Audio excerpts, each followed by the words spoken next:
My name's Eric Gray with Evolution Accounting and Consulting. We're a remote first firm based in Minneapolis. And I say remote first because that's our primary method of operation. We do have some people here in Minneapolis, but most of our employees are in other states. And so we're a very virtual firm. We invest heavily in technology and we make sure that we can service clients from around the country. We do tax, bookkeeping, CFO services, tax resolution, quite a few different things. One of the things that's important for us as we do acquisitions, we've done a couple acquisitions now, and it's part of our long-term plan to continue doing more acquisitions. We're closing on one next Friday, and that's going to be the biggest one we've done.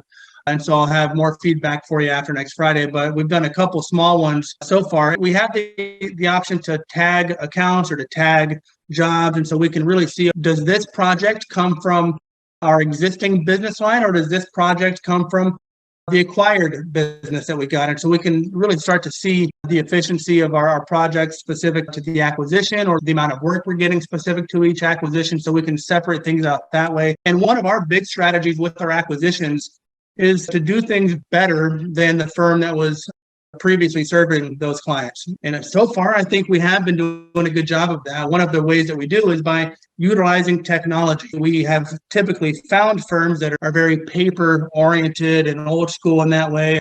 And so we have moved our clients all to the portal.